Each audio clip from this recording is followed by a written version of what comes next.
Olá, pessoal! Bem-vindos a mais um FIIs e Finanças. Começando aqui o mês de outubro, no último trimestre de 2023, tivemos então uma semana bem agitada com uma série de fatos relevantes, além de que tivemos também o nosso GRI de fundos imobiliários, o maior evento de fundos imobiliários do Brasil, acontecendo aqui em São Paulo, com o Clube FII, claro, presente como o maior parceiro do evento. E além disso, vamos falar um pouco sobre o mercado de shopping centers, nossas perspectivas daqui para frente e um pouco mais sobre esse mercado como um todo. Então, não vamos mais perder tempo. Herbert, solta essa vinheta.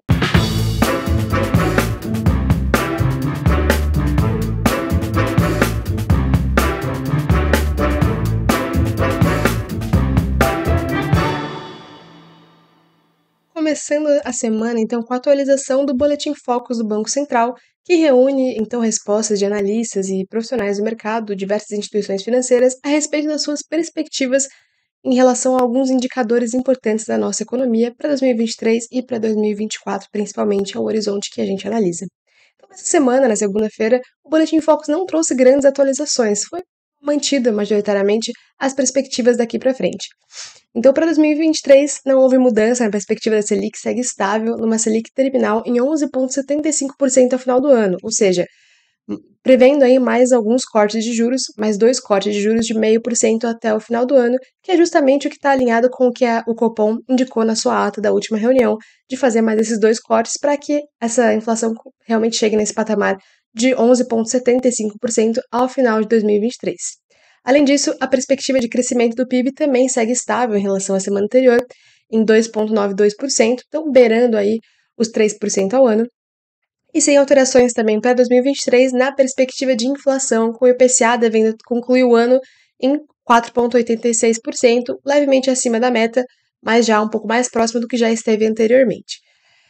Para 2024 também a perspectiva de Selic segue estável nos 9%, a perspectiva de PIB também crescimento em 1,5%, mas teve uma alteração, e isso é um ponto importante, na perspectiva do mercado em relação ao IPCA, ou seja, em relação à inflação para o ano que vem, com leve aumento aí de 3,86% para 3,87%. É um aumento marginal, mas já começa a refletir uma certa percepção de maior risco, de maior pressão inflacionária na economia por parte do mercado. E essa maior percepção de risco por parte dos investidores e do mercado como um todo se reflete também na curva longa de juros, que é justamente a curva da rentabilidade da NTN-B 2035, que, para quem está chegando agora, que não acompanha a gente todas as semanas, existe uma correlação negativa entre a performance do IFIX, o mercado de fundos imobiliários, e as curvas longas de juros, de forma que, quando essa curva abre, ou seja, quando a rentabilidade da B35 aumenta, existe uma queda no mercado de fundos imobiliários e vice-versa. Quando essa curva fecha, existe normalmente uma valorização do mercado de fundos imobiliários. Então, ao longo do mês de setembro, a gente vê um crescimento, aí, uma abertura dessa curva bem expressivo, que ela vinha fechando desde o começo do ano. Em setembro, esse mercado começou a mudar um pouco esse cenário, por conta de uma maior percepção de risco do mercado, justamente por uma questão exterior, com as curvas de juros dos Estados Unidos de longo prazo, né, a Treasury de 10 anos, se aumentando acima de patamares históricos, e uma percepção de risco também em relação a outras economias externas, o que reflete aqui dentro do nosso país. Então, essa curva de juros terminou o mês de setembro, ali, na verdade, terminou a semana, né, no dia 6 de outubro, em 5,83%, e a semana passada concluiu a semana em 5,70%, então já teve uma abertura aí, um certo repique que a gente vê nesse finalzinho da curva, uma abertura percebendo, então, um maior risco, uma maior pressão inflacionária no futuro. Esse foi um dos pontos abordados também no GRI, o maior evento de fundos imobiliários do Brasil que tivemos nessa semana, em que o diretor de política monetária do Banco Central, Gabriel Galípolo, explicou que, em conversa com outros bancos centrais, todos estão vivendo situações muito únicas e buscando respostas para esse movimento adverso de inflação global e elevação dos juros, e que pode ser que tenha acontecido uma mudança estrutural nas economias dos países pós-pandemia, de forma que todos os países estão, de certa forma, tateando aí no cenário, buscando compreender o que está acontecendo e qual é, de fato, o remédio para a situação que cada um está vivendo, seja uma queda de atividade expressiva ou seja um aumento de inflação muito resiliente. E essa abertura da curva longa de juros se reflete naturalmente no mercado de renda variável como um todo, com o IFIX encerrando a semana com queda de 1,12% e o IBOV encerrando a semana com queda de 2,06%. Então, naturalmente, o IFIX tendo uma menor volatilidade, ou seja, uma maior resiliência em relação às ações num mercado com maior aversão ao risco, teve uma queda menos expressiva, mas ainda assim encerrando a semana em queda. Apesar disso, O IFIX conclui aí, está acumulando uma alta no ano de cerca de 11%, já chegamos próximo aos 13%, com esse movimento de abertura de curva futura, o IFIX entregou um pouco dessa performance positiva, mas ainda num patamar acumulando uma alta bem expressiva de 11% no ano, contra uma alta de 4,04% do Ibov. Bom, e analisando então essa performance do IFIX setorialmente, todos os segmentos operaram em baixa essa semana, então realmente foi uma sangria aí dentro do mercado de fundos imobiliários. A maior baixa foi do segmento de fundos, naturalmente eles tendo uma correlação maior com o IFIX, ou seja, eles costumam cair mais do que o índice quando o índice cai e subir mais do que o índice quando o índice sobe. Teve uma queda expressiva de menos 2%, em seguida dos fundos de varejo, fundos de laje corporativa e galpão logístico. Depois, com uma queda um pouco menos expressiva, os fundos de papel e os fundos de shopping center, consolidando então nessa queda média de menos 1,12% do IFIX. E acompanhando também a relação de preço sobre o valor patrimonial, no IFIX encerramos a semana com um PPP médio de 0,94, então na média o mercado segue sendo negociado com um bom desconto em relação ao seu valor patrimonial, e dentre os segmentos, estão sendo negociados ainda acima do valor patrimonial apenas os fundos de varejo e os fundos de shopping center. Os demais ainda apresentam um deságio em relação ao seu valor justo. E em relação ao dividend yield, o dividend yield médio do IFIX encerrou a semana em 10,6%. E acima da média do IFIX estão sendo negociados, estão pagando os fundos de varejo e os fundos de papel que seguem aí nas altas de dividend yield, pagando 12,7% ainda, por conta do deságio que eles estão sendo negociados, então um PVP de 0,95 e ainda atrelados à inflação, que tem vindo positiva, voltando à sua trajetória positiva após a deflação que a gente encontrou ali no mês de junho, e, apesar da queda dos juros, ainda num patamar elevado, então esses fundos seguem como os maiores pagadores de dividendos. Bom, apresentados os dados de mercado, vamos então ao tema desse FIFI da semana, que é justamente os fundos de shopping center. Essa semana foi veiculada uma notícia a respeito de uma pesquisa feita pelo Bank of America, de uma pesquisa em torno de 146 shopping centers, que verificou que foram fechadas 127 lojas só no mês de agosto. E essa manchete circulou em diversas mídias sociais e em diversas outras matérias também. Mas, segundo o levantamento da Abrace, que é a Associação Brasileira de Shopping Centers, existem no Brasil 628 shoppings hoje. Existe uma média, então, de 180 lojas aproximadamente por shopping.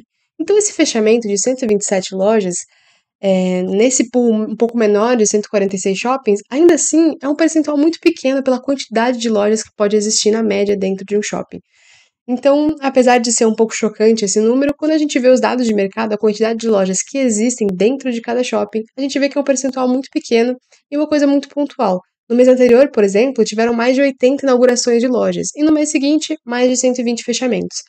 Então, pode ser um movimento pontual de mercado, mas o importante é que, percentualmente, não apresenta nenhum escândalo, nada que seja tão chocante. Esse percentual está bem adequado e não apresenta nenhum risco necessariamente para esse mercado. Os shopping centers, inclusive, dentro dos fundos imobiliários, são um dos principais segmentos que se valorizaram esse ano, né? No primeiro semestre de 2023, os fundos chegaram a se valorizar mais do que o dobro do IFIX, chegando a ter uma média de valorização do segmento em torno de 18% só no primeiro semestre do ano. Mas por que essa alta tão expressiva dos shoppings lá no início do ano? E que até hoje seguem sendo aí, pelo menos essa semana, um dos únicos 2 segmentos de fundos que seguem sendo negociados igual ou acima do seu valor justo.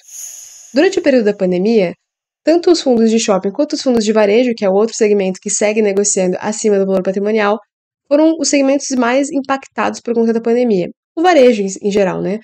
Justamente porque foram fechadas muitas lojas e nos shoppings, às vezes foram fechados todo o complexo de comercial, o shopping todo. Então não tinha uma área de convivência comum e nem o acesso às lojas para consumo. Isso impactou muito o setor como um todo, assim como o setor de varejo. O outro ponto é que, durante a pandemia, a gente teve uma escalada inflacionária que levou depois, consequentemente, à elevação dos juros até o patamar máximo de 13,75%. Esse aumento da inflação corroeu o poder de compra das pessoas, então reduziu muito o ritmo de consumo.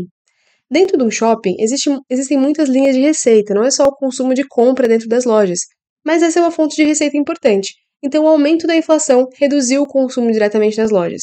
Além disso, as restrições da pandemia não permitiam que as pessoas fossem até o shopping para ter o seu lazer, para ter sua convivência, que também é um outro ponto importante dentro do shopping. É o cinema, é a hot zone, são aquelas brincadeiras, boliche, tudo aquilo que existe, praça de alimentação, todos os serviços que são ofertados dentro desse conjunto do shopping. E isso por conta de uma restrição de convivência, de restrições sanitárias por conta da pandemia, também foi impactado. Então, todas as fontes de receita do shopping, basicamente, foram cortadas durante o período da pandemia. Após a pandemia, com o retorno da circulação, naturalmente os shoppings foram ganhando mais tração, ganhando movimento e aumentando suas receitas. Isso se refletiu, então, nessa alta expressiva de mais de 18% só no primeiro semestre do ano. Além disso, uma dinâmica mais benigna da inflação voltou, então devolveu mais poder de compra à população, além dos programas de transferência de renda do governo, que facilitaram o acesso das pessoas de volta a ter mais lazer e mais consumo, o que naturalmente beneficiou os shopping centers como um todo.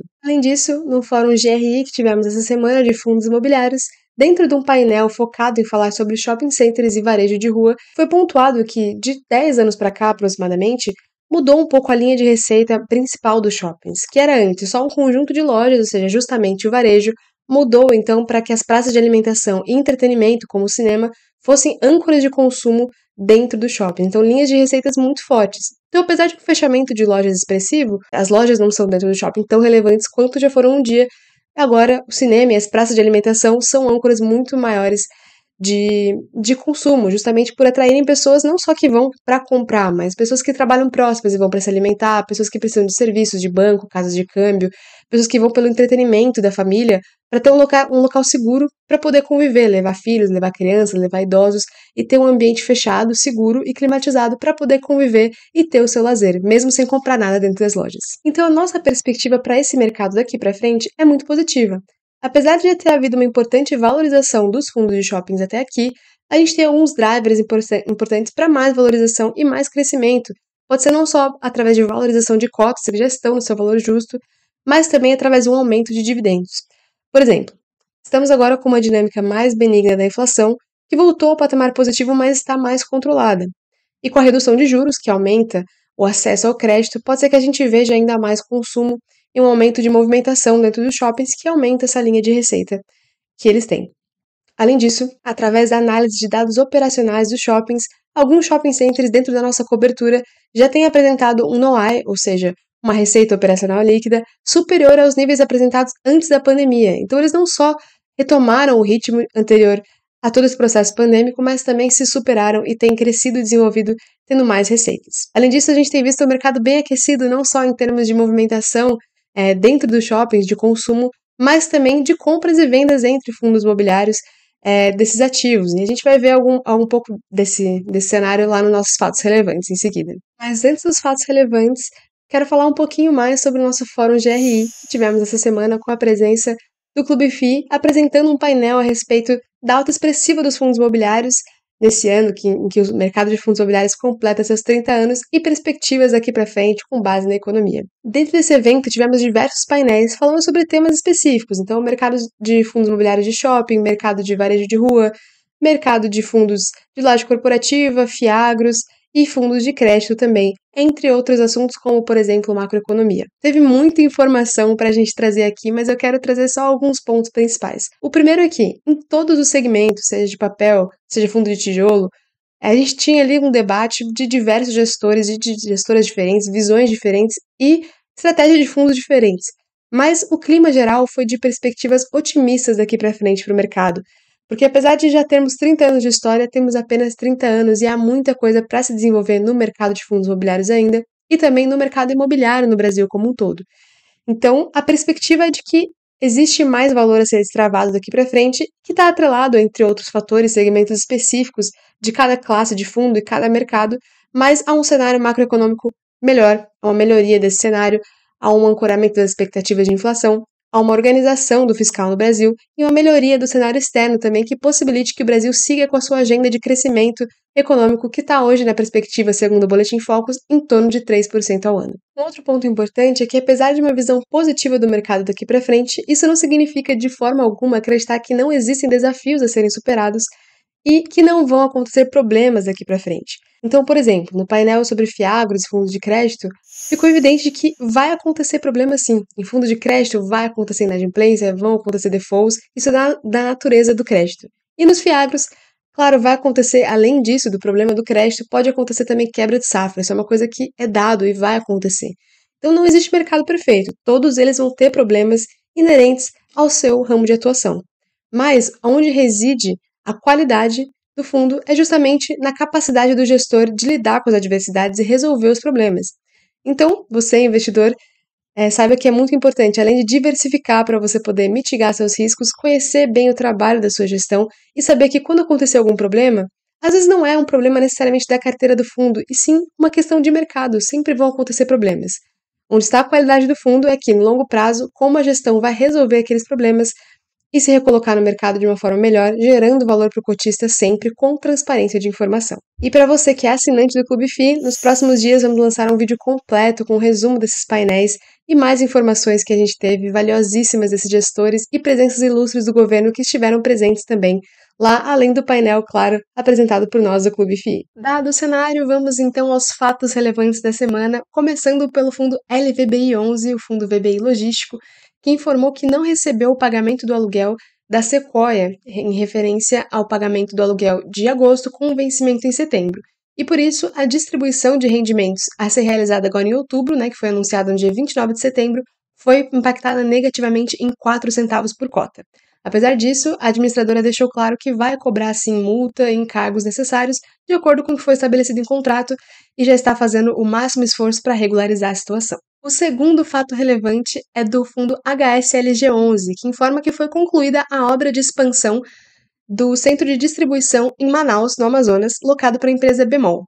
Essa obra, feita no modelo Build to Suit, começou lá em novembro de 2022 e agora que foi entregue, entra em vigor então o contrato de locação desse imóvel. Lembrando que essa área de expansão tem 20 mil metros quadrados e foi adquirida lá em novembro de 2022 a um cap rate aproximado de 10,5%.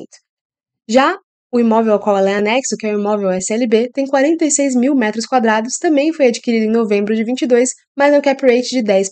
Entrando então em vigor o contrato de locação, mais informações sobre valores dessa locação ainda não foram informados pelo fundo, mas ele já informou que a duração do contrato é de 15 anos de aluguel, ele será anualmente corrigido pelo IPCA, e em caso de rescisão antecipada, a multa será o valor total dos aluguéis devidos, o que caracteriza, então, justamente por ser uma construção build to suit, uma modalidade de locação atípica. E por falar em shopping center, tivemos então a aprovação da 5ª emissão de cotas do fundo MOL 11, o Genial Malls, com o objetivo de captar até aproximadamente 502 milhões de reais. Seguindo no segmento de shoppings, o fundo HGBS11 também informou que comprou 43% das ações da empresa Vertico Bauru Empreendimento Imobiliário, que é uma empresa que detém 100% do empreendimento Boulevard Shopping Bauru, um shopping aqui em Bauru, no estado de São Paulo. O valor da compra foi de 100 milhões de reais e 600 mil, o que corresponde ao cap rate de 9%, considerando o NOI caixa para 2023. Além disso, o vendedor ainda pode receber um earnout, ou seja, uma parte do pagamento atrelado ao desempenho e à performance do fundo após a compra, a ser pago em fevereiro de 2025 e que corresponde a um cap rate de 9%. O fundo também informou que o Shopping Boulevard foi construído em 2012 e tem hoje uma vacância de 7,7%. Mais valores a respeito do aluguel e o impacto financeiro na distribuição de dividendos mensais ainda não foram informados pelo fundo. E não para por aí. O HGBS 11 também informou a compra de 60% do Shopping Jardim Sul, além de 60% das vagas de garagem do Condomínio Empresarial Sul. Essas duas compras foram avaliadas e consideradas como uma única transação. O valor da compra foi de 344 milhões, ou então um cap rate aproximado de 8,25%, considerando o NOI caixa estimado para 2023. Ou então, um cap rate de 8,9%, considerando o NOI caixa nos 12 meses posteriores à compra. Esse cap rate é aproximadamente 4% abaixo do estimado pelo laudo de avaliação da CBRE. E o próximo fato relevante, ainda nos fundos de tijolo, é sobre o Alzirão, a LZR11, uma atualização a respeito da possível venda do imóvel localizado na rua Araporé, aqui em São Paulo. No mês de fevereiro de 2023, a antiga locatária desse imóvel, a Harrison Comunicações, uma empresa do grupo IPG, comunicou a rescisão antecipada da locação. Desde então, a gestora do fundo se colocou à disposição para vender ou para alocar esse imóvel para outro proprietário, mas especialmente buscou alienar esse imóvel, vender para um possível comprador. E no mês de junho, o fundo assinou, então, uma promessa de compra e venda desse imóvel para uma incorporadora. Entretanto, agora nesse mês, o fundo informou que essa compradora não quis seguir com condições que fossem favoráveis para o fundo, então eles assinaram um distrato dessa venda sem ônus para nenhuma das partes. O fundo então retomou as negociações com outros interessados para vender ou alugar esse imóvel para algum outro interessado e não impactar então as receitas do fundo. Bom, pessoal, esse foi mais um FIIs e Finanças, mas antes de encerrar esse vídeo, eu preciso te dar um aviso muito importante. Estão abertas as inscrições para a segunda turma do curso do Zero ao Profissional em Fundos Imobiliários, um curso exclusivo aqui do Clube FI, que é o curso mais completo que tem no mercado, onde você vai ter aula com os profissionais mais especializados no mercado de fundos imobiliários. E você pode ainda se inscrever agora, aproveitando um preço exclusivo do segundo lote, e pode ter a oportunidade de ter acesso a uma aula presencial no final do curso, com todos os professores, onde você pode conhecer a gente, ter todo esse contato, ter dinâmicas especiais, enfim, é um evento incrível. Então, se você ainda não se inscreveu e quer aproveitar essa oportunidade, o curso já começa nessa semana. Vamos deixar o link para a inscrição aqui no final do vídeo, e também, se você quiser, pode ir lá no site do Clube FI ou nas nossas redes sociais e você vai encontrar o link para inscrição. Obrigada a todos vocês que ficaram aqui até o final do vídeo e espero que tenham gostado do conteúdo. Curtam esse vídeo, compartilhe com alguém que você gosta e deixe aqui nos comentários algum tema do mercado que você gostaria de ver no próximo FIIs e Finanças. Até a próxima!